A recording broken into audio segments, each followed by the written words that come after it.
Assalamu alaikum, dear 10th class students. Hope you will be fine at your homes. As you know, school administration has started the video lectures, and today we will discuss the chapter 3rd of the history. As you know, we have already started this very chapter, and in this very chapter we have discussed the few topics. In these few topics we have discussed the role of uh, Silk Route and the shift of world trade from Asia to Africa. And after that, we have discussed the disease, how disease helped in the economic system of 13th and 14th century. And after that, we have discussed the conquests. And then in today's lecture or in today's topic, and our today topic is international economic change in 19th century. To understand these international economic changes in the 19th century, we will discuss the three moments of the three economic moments, and through these three moments we will see how these changes were happening. These three moments were moment of trade, moment of capital, and moment of labor. We will discuss them in through different topics. One is agricultural economy of 19th century. Agricultural economy of 19th century. Then we will discuss the role of technology.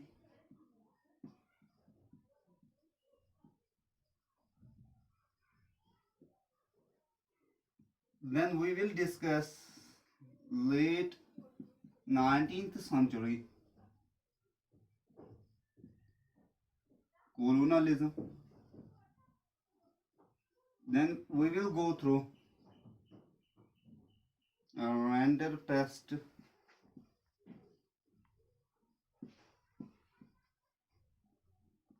and then we will discuss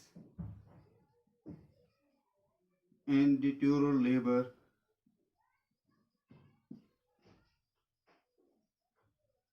migration from India. Then we will discuss Indian entrepreneurs abroad.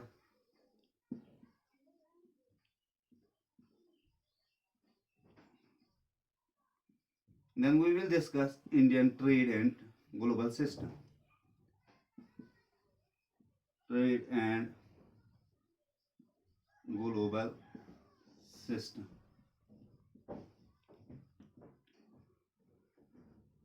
Through these topics, we will see how there was a movement or flow of the trade, flow of capital, and flow of labor.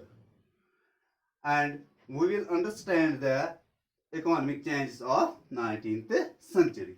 And today's lecture, we will discuss the agricultural economy of 19th century, how this agricultural economy of 19th century taken shape, and how these three movements were in this very agricultural economy of 19th century.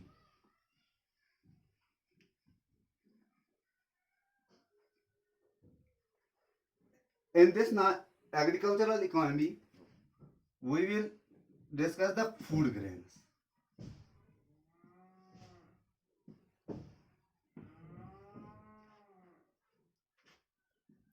In Britain,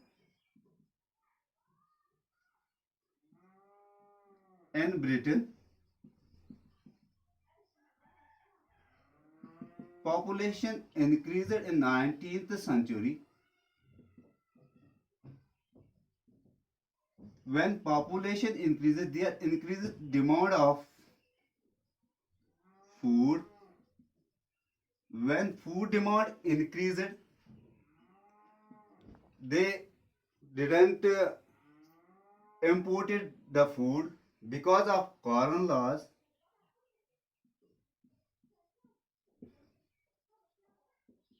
These Coron laws were the tariff laws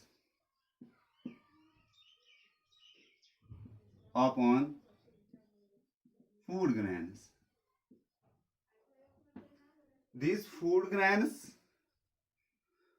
by these laws, the restriction of food grain, there was restriction of food grain in the Britain, and corn in British English is called to food grains. Food grains को corn corn British English में food grain को कहते हैं. And to meet the food demand of the Britain, the nearby areas, the food in 1846, Britain abolishes British abolished these laws. When British abolished these laws, there was a flow of food grains to Britain. Flow of food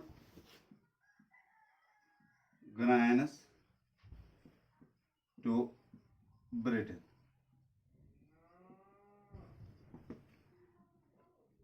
The food grains,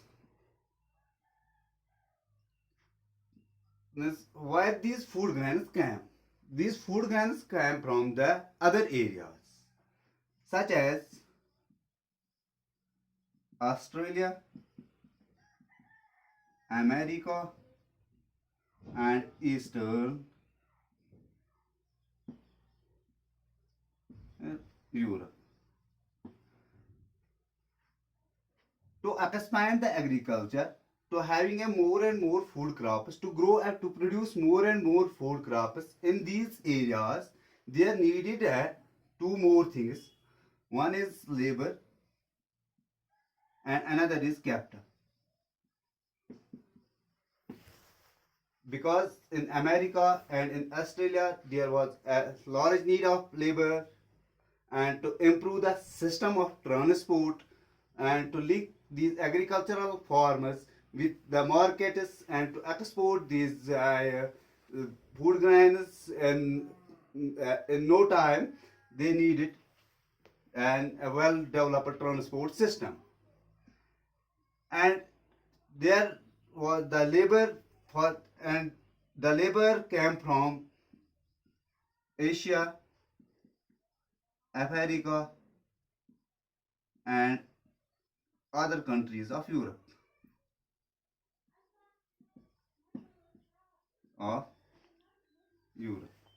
According to one estimation, about 50 million people from Europe,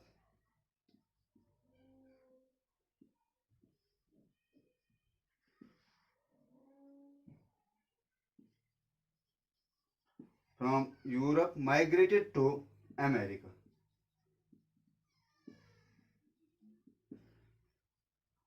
And where does this capital come? The capital came from financial centers.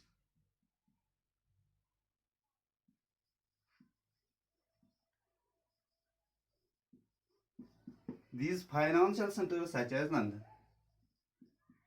or capitalists given this capital and to these continents, to these areas, and invested their capital in these areas. And by this way, the food demand of Britain was met. And in, and there is another example, that is the example of Punjab. In western Punjab, which was a semi-deserted area, the irrigation system was developed there. When this irrigation system was developed, the production increased. Production of agricultural crops increased. When this production of agricultural crops increased, these were exported to Britain.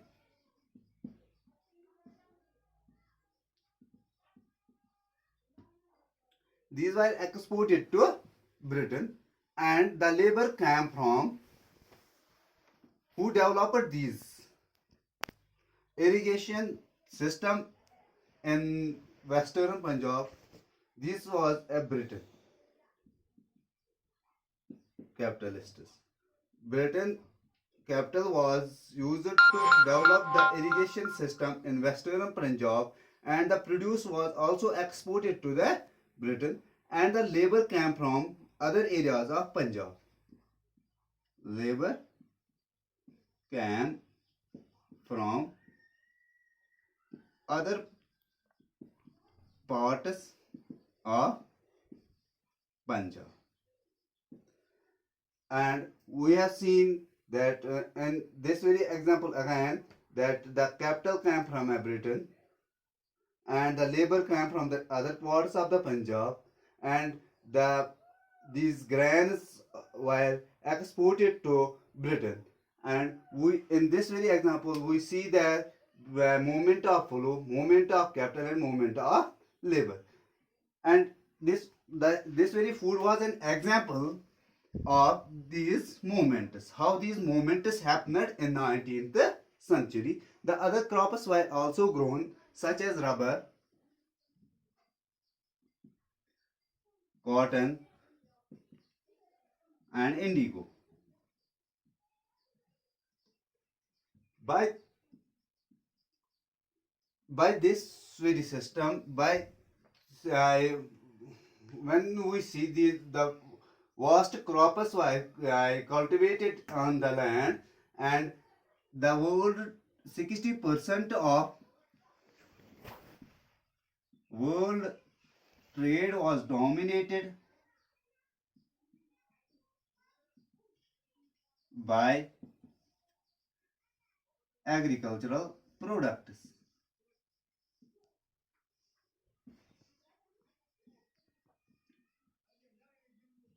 And by this the world economy, or by this the agricultural economy got shaped in 1890. In 1890, agricultural economy of 19th century got shaped, and through these examples we have seen the changes happened in the 19th century economic system. And in today's lecture, we have seen how these movements happened, and through this food grains, and how these and we have seen that 60% of trade was dominated by the agricultural products, and we have seen how the international economic changes happened in 19th century. Thank you.